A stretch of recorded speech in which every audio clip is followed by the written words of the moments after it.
Suit up, strap in, warm the tires, and leave on yellow. Time for the MitsuTimes podcast, presented by MitsuTimes.org, the home of the fastest Mitsubishi cars. With your host, Josh. What's going on, guys? Welcome to another episode of the MitsuTimes podcast. My guest today is Mr. Eric McWilliams. How are you today, sir? Doing well. Thanks for asking. Absolutely. I'm glad to have you on. You got a very unique Evo 10, and it seems like the Evo 10 doesn't get enough love as is, but you're doing something cool with it. So I definitely am glad to have you on. Yeah, appreciate that, man. Yeah, these cars, they definitely don't get the love they deserve, but they are amazing, just as amazing as the 4G63 counterparts. Yep, absolutely. Well, Eric, I want to dive right into it. What is it that got you into racing, and why did you choose time attack over the other forms of motorsport? Well, actually, I did start with drag racing, and I think once you start to get into the community and you find out a little bit more about these cars, their heritage and whatnot, that's kind of what drives you in that direction to get towards like road racing or autocross. And that's kind of what got me into doing time attack, is just the community itself. Yeah. Okay. Well, Eric, we kind of already hinted at it, but what made you choose the Evo 10 chassis specifically? Was it your dream platform, or was it just something that you kind of found that made sense for what you wanted to do? It actually all started because I had a Fox body Mustang that I wanted to turn into a full-blown drag car. So Mm-hmm. I needed a daily driver. And at the time, the Evo 10s just came out. So I went to go test drive it, and it actually blew my mind to the point where I was like, this is faster than my Mustang. So I'm going to sell the Mustang and go all in on this car. That's awesome. Wow. So you took pretty much a new car and made it into what you have now? Yes. Wow. Okay. All right. Eric, can you tell us a little bit about your first ever track day with the Evo? What went right and what went wrong? Let's Well, we'll start with what went right. What went right is I didn't wreck the car, which I think a lot of people do have a fear of, yeah, wrecking their Evos when they take it out on the track. No doubt. And it's a legitimate fear. I mean, if you're not experienced, a lot of stuff is happening on the track, and you got to make a lot of decisions, quick decisions. So that was a good positive thing, is that not wrecking the Evo. Um, I did have a very strange experience though, where the throttle body ended up sticking on it, and now this was a different Evo chassis. This was a Evo 9 that I had. Okay. Um, but yeah, the throttle body ended up sticking mid apex, and it Hmm. just revved to the moon. And no matter what I did as far as putting the brakes on, it kept pushing in the corner.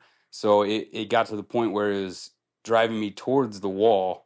And I ended up just turning the car off and putting it in neutral and just letting it roll. And I was able to get out of it safely and basically get off track at that point. But it was a really close call, and it just turns out that the bisc screw on it ended up backing out a little bit, Hmm. and that's what caused the throttle body to stick open. I bet you're glad the Evo 10 has a electronic throttle body.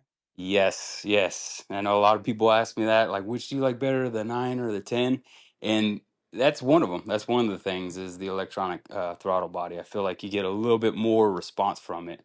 You're not Right. so much relying on the cable to do what you want it to do. Yeah. Well, Eric, why don't you walk us through your build a little bit? What's stock, what's modified, and what do you have specifically to make it competitive for time attack?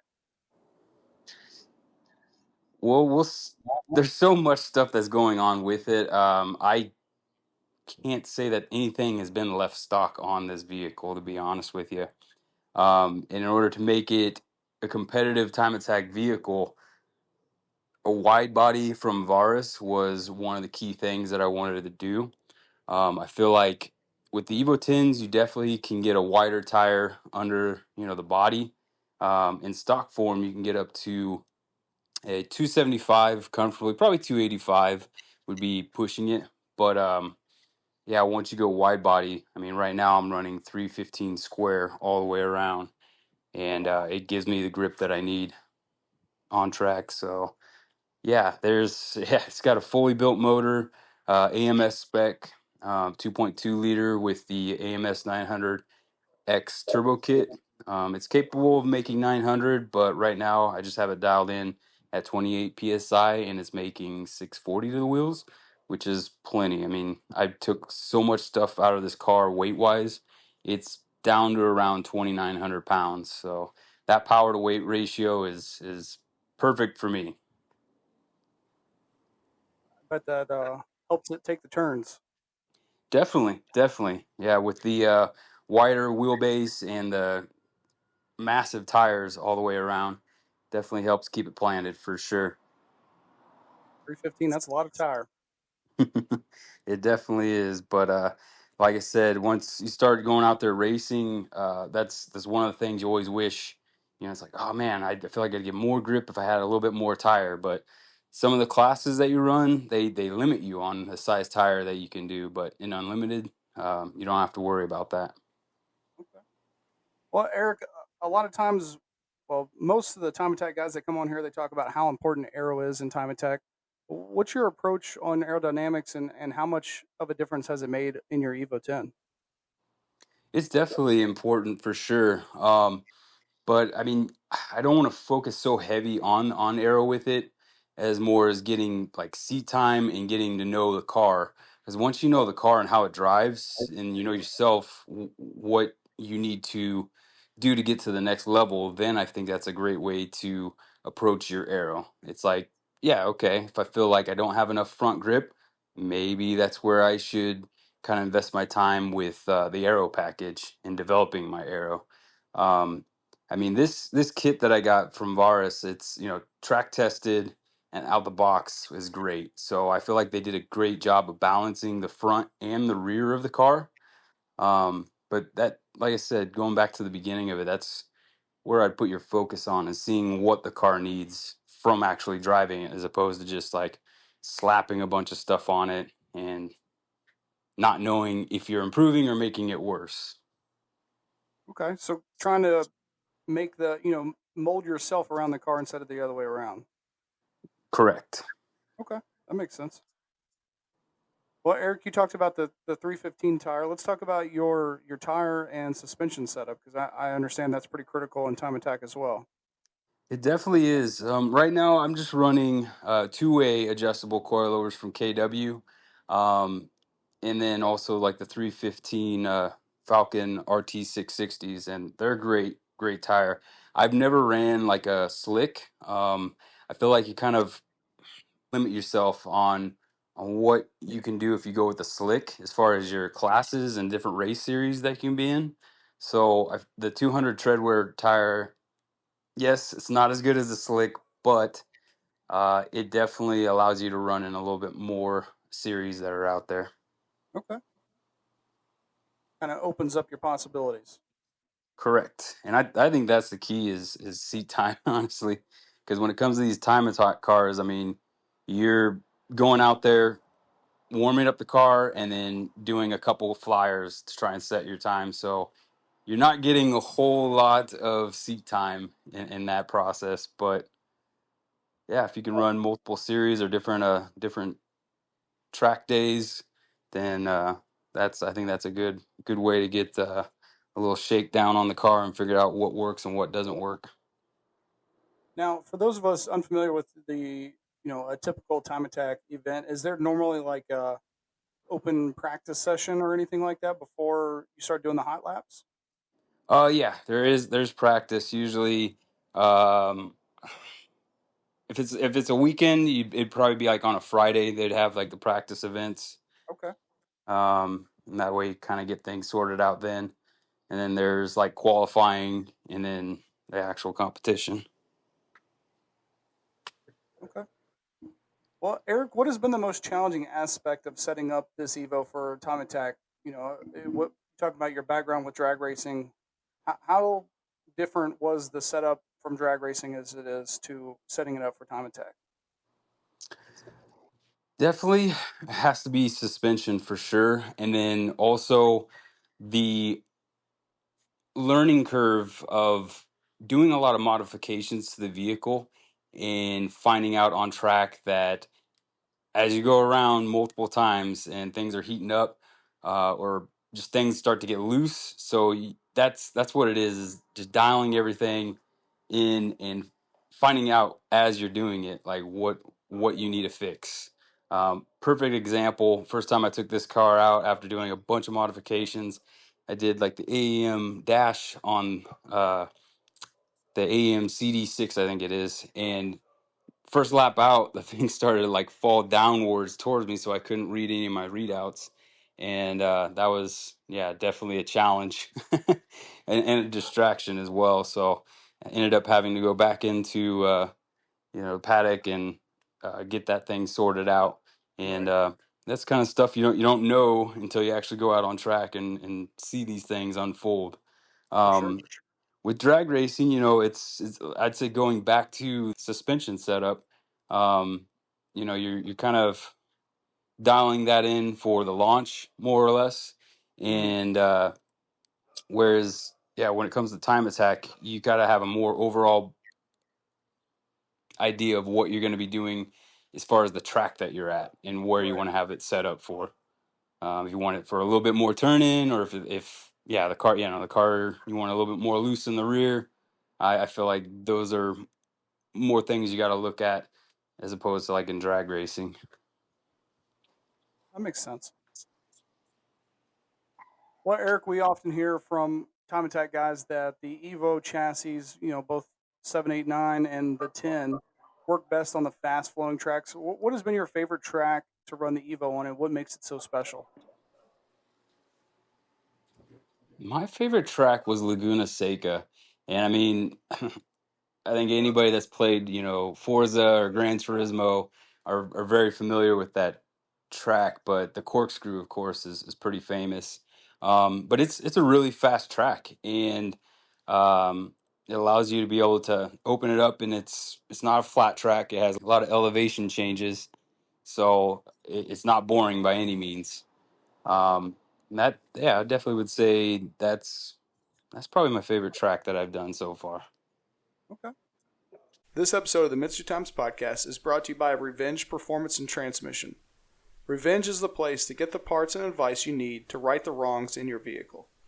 They partner with industry leaders in parts distribution and warehousing to get you the best possible prices and fastest shipping.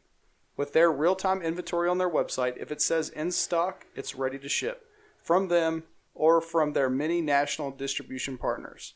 They have hundreds of thousands of parts on their website available, so I guarantee they can get revenge on your ride. Find out more about their products and services at revengeperformance.com. And then, Eric, before a hot lap, what's going on inside your helmet? How do you mentally prepare, knowing that you only have a few laps to put down your best time and that there's really no do-overs? Yeah, I just try to focus mostly on what I can control, and think of the areas that are gotchas or just areas where you got to maybe drive a little bit slower, because you don't want to overdrive it, and just focus on the run itself, and where you can be fast. Okay. Eric, have you ever had like a sketchy moment behind the wheel of the Evo where you either had a spin or the car got light? Yeah, it was at the Las Vegas Motor Speedway. I was on the back straight doing, I don't know, maybe 120, and there's a little dog leg after that back straight, and I just a little bit too much speed carrying through there, and when I went to take a left on that part to get through the dog leg, it just spun out. I'm guessing there was probably debris or something on the track, and it Mhm. caught the tire and spun me out. So it caught me off guard for sure. There was no saving it. It was just, all right, here we go. We're turning. Let's just get all the way around, and hopefully no cars are by. And fortunately, yeah, there wasn't any cars around me when it happened, and I stayed on track. But yeah, it was a complete 360, and like I said, caught me off guard. Scary stuff. Eric, we know that time attack is all about shaving off a thousandth or a hundredth. What has been your biggest breakthrough when it comes to shaving off lap times? Um, Definitely going through like with the AEM digital dash, the CD6. It allows it's got GPS on it, so it allows you to record everything on track, and then you can upload it onto your laptop and look it over. So just going through that data and seeing where you can improve on time. And for me, it's been just learning to brake a little bit later and in the brake zones, and get on throttle a lot sooner, and just trust your setup, trust your tires, everything, to be able to get that extra time. Okay. Well, speaking of analyzing data, I think of what I look at after a pass down the drag strip. How do you analyze data on each session? Do you rely more on your feel, or like you said, are you looking, you know, a lot more focused on what's going on with the laptop? I think it's a good balance for everything, trying to recall in your head your last run that you did, and where things maybe didn't go exactly right, or where things did go really well, and think about those, and then also using that information with video that you may have from like a GoPro, and then in conjunction with the CD6, go back through that stuff and see where you can improve. I think a combination of everything, the feel and using technology, is your best bet. Okay, It's a lot's going on out on the track, so sometimes it can be hard to remember everything exactly, or sure. sometimes your mind kind of obscures it a little bit. So it's always good to have that reference of video, or like I said, the information from the CD6. Yeah. Okay. So kind of taking a little bit from both. Hmm. Okay. Well, Eric, if money wasn't an issue, what would be your dream setup for this Evo? Oh man.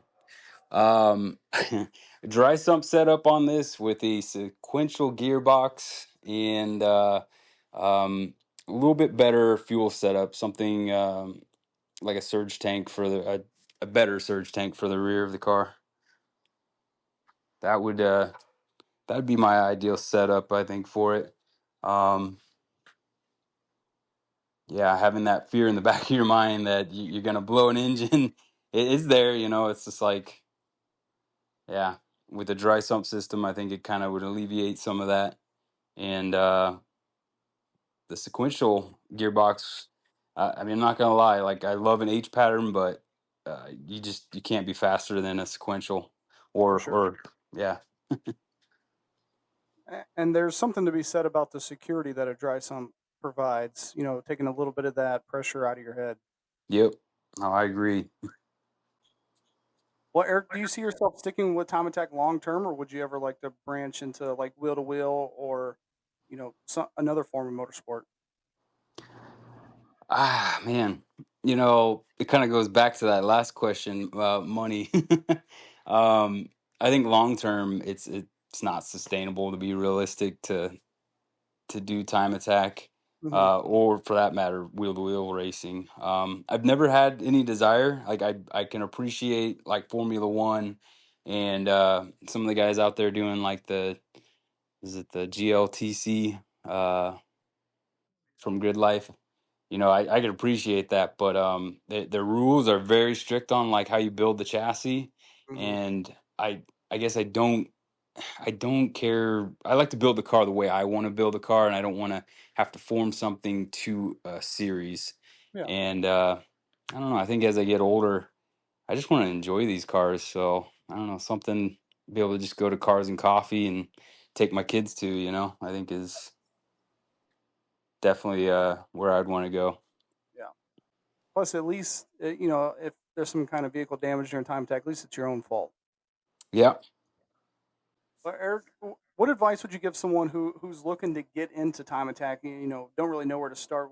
Yeah, I'd say if you're just looking to get into time attack, and you have a vehicle, it doesn't really matter what the make of it is, to be honest. Just try and sign up for a local track day, whether it be with SCCA or depending on where you're at in the country. Out here on the West Coast, I think SoCal Drivers Club sets up a pretty good thing to be able to get out there and get seat time. That way, you kind of get a feel of what time attack will be like. Hmm.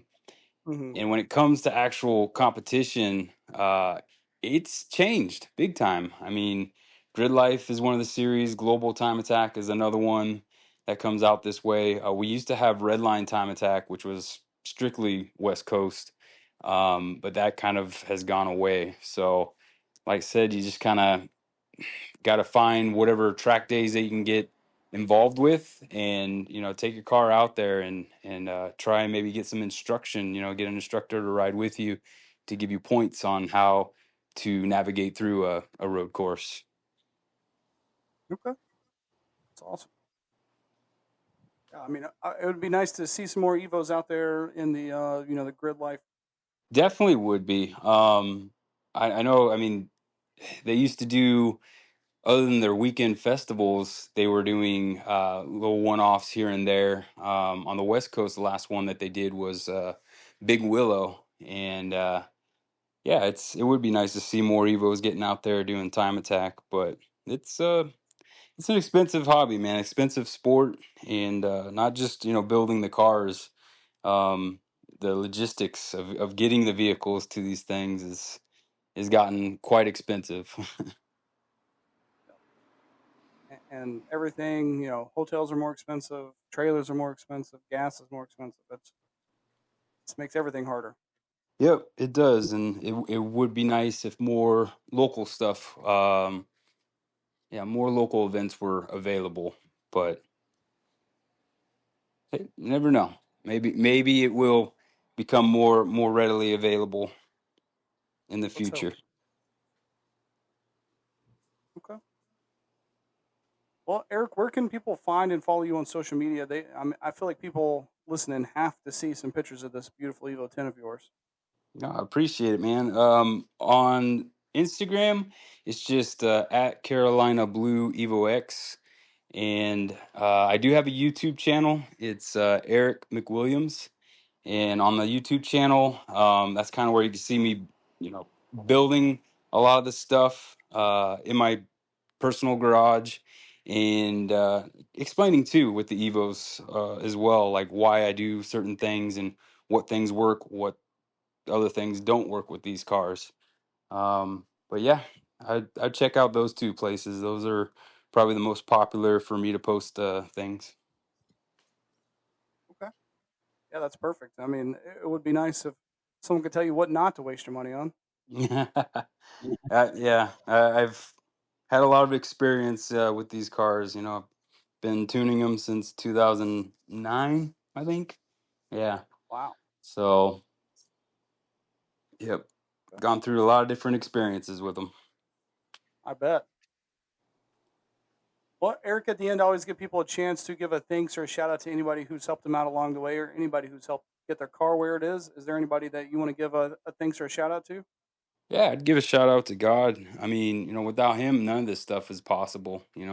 I blessed my life, and also my family. They sticking by my side and allow me to do what I do. I know it can be kind of frustrating sometimes, so definitely a huge shout out to my family as well. But yeah, also shout out for Falcon. They've been helping me out with tires, and tires aren't cheap, so I got to give a huge shout out to Falcon Tires as well. Um, yeah, but that should do it. Okay. Well, Eric, I appreciate you taking the time to come on here and tell your story, tell the story of your beautiful Evo 10. And I wish you the best of luck at all your races this year. And I hope you get to bring home some cool trophies. That would be nice. That would be nice. Yeah.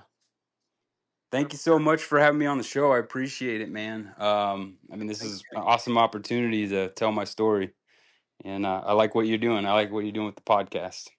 you so much. All right, I'll talk to you soon. All right, sounds good. Thank you for listening to the MitsuTimes podcast. Check out our Instagram and Facebook for daily updates. Get added to our list by going to MitsuTimes.org and clicking Submit a Slip. Thank you to all of our sponsors.